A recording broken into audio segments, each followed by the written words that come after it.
28 तारीख को टिकैत जी कह के चले गए कि यात्रा निकलेगी, ट्रैक्टर ट्रॉली तैयार रखो, तैयार है क्या? बिल्कुल तैयार है, जी जान से तैयार है, बिल्कुल टिकैत साहब के साथ बिल्कुल तैयार रहेंगे। झगड़ा हुआ कौन जिम्मेदार होगा?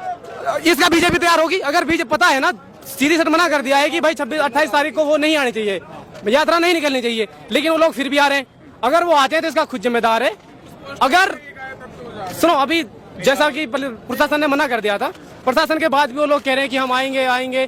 ये सिर्फ और सिर्फ देश का माहौल खराब करने के लिए साजिश रची जा रही है और कुछ नहीं है। इलेक्शन नजदीक है, सिर्फ और सिर्फ इलेक्शन को जीतने के लिए ये। तो ये क्यों नहीं कहते कि निकाल लो आराम से यात्रा, अगर निकालनी है क्यों दंगा फसाद, क्यों ट्रैक्टर की बात हो रही है? कोई अभी से तो नहीं निकल रही है ना, यात्रा पहले भी तो निकली है ना, अब से पहले भी तो यात्रा निकली है। किसी ने कुछ कहा है क्या? किसी ने कहा है कि अगर हमारे हिंदू भाई यात्रा में आएंगे तो हम फूल मालों से स्वागत करेंगे? अगर हमसे ये कहा जाएगा जीजू आ रहे हैं, वो आ रहे हैं, तो फिर क्या करे जाएगा? 28 तारीख को क्यों नहीं फूलों से स्वागत करते? हम इसलिए नहीं करते क्योंकि वो अपने साथ जो है दंगे करने वाले इंसानों को लेके आते हैं। आप आइए, जैसे आप पहले आते थे उस तरह आइए, हम आपका दिल से स्वागत करेंगे, हम आपके साथ चलेंगे, हम आपको हर चीज की सुविधा देंगे। लेकिन अगर आप हमारे नोक, आप कहते हैं ना तलवार की नोक पर, तो बिल्कुल नहीं चलेगा। क्लियर कट है। 28 तारीख को फूल आएंगे, पत्थर आएंगे? वो ऐसा है, पत्थर तो हम कभी फेंकते ही नहीं, पत्थर हम कभी नहीं फेंकते। कह रहे हैं ना मनसे की जीजा का स्वागत तो ठीक किया, वो तो करेंगे ना, अगर वो फिर दोबारा करेंगे तो फिर करेंगे, इसमें क्या है? अगर जीजा बन के आएगा तो साले तो तैयार मिलेंगे, और अब की इस बार मिलेंगे कि बढ़िया वाले मिलेंगे। कोई भी देख ले, तैयार है साले, बिल्कुल जैसे कह रहे भाई। देखो, मैं है ना इस मेवात क्षेत्र के अंदर अपने बड़े बुजुर्गों से चर्चा पर चर्चा करके एपीजे अब्दुल कलाम, जिसको हिंदू और मुसलमान दोनों भाई मानते थे, उनके जन्म जयंती पर एक यानी कि यात्रा निकालने की कोशिश की जाएगी, जैसे हालात सामान्य होते हैं। आपको क्या लगता है भाई, जैसे कहा जा रहा है कि यात्रा निकालेंगे, जीजा का स्वागत ठीक किया, गुरनाम सिंह चढ़ूनी ने कहा, तो ऐसे तो वही भड़काऊ बयान दे रहे हैं, भड़का तो हो भी रहे हैं। हमारी जो पंचायत यहाँ पर इकट्ठी हुई है, जो भड़का बयान देने के लिए थोड़ी ना इकट्ठी हुई है। अरे कहा तो गया कि ठीक करा जीजा का स्वागत, आ गया गुरनाम सिंह चढ़ूनी ने कहा नहीं। अगर ऐसे एसएमएस हमारे पास बनते हुए आते हैं, हमारे पास फिर से कोई वायरल होता है एसएमएस, तो क्या हम जवाब क्या दें? जो हमारी बिरादरी ने जवाब दिया वो अच्छा दिया, नहीं तो ठीक किया, अच्छा जवाब दिया। क्यों नहीं? हमारी बिरादरी ने जो फैसला लिया, हमारा बड़ों जो फैसला वही हमारा फैसला रहेगा।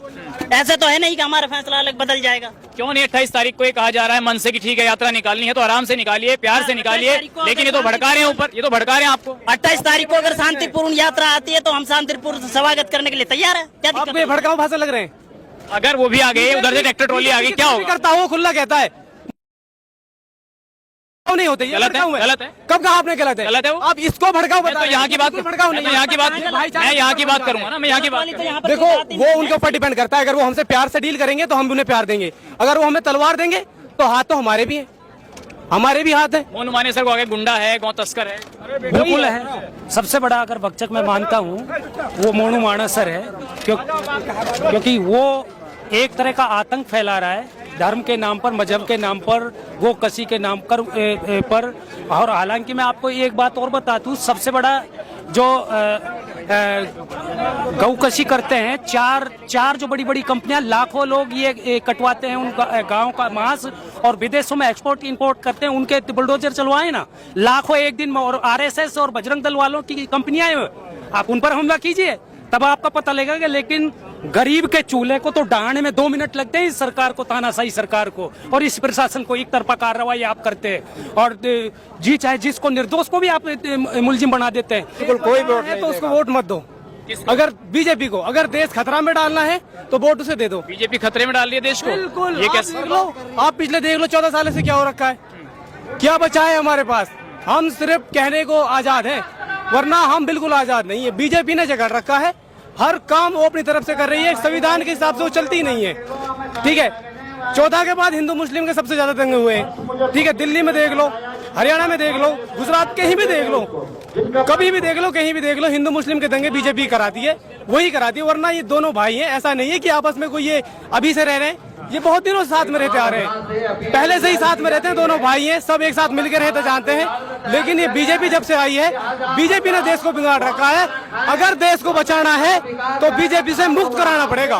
2024 में राहुल गांधी लाना होगा अगर बीजेपी से देश को बचाना है तो, सीधी सट बात। क्यों प्रधानमंत्री मोदी अच्छे नहीं लगते? नहीं है, बिल्कुल नहीं है।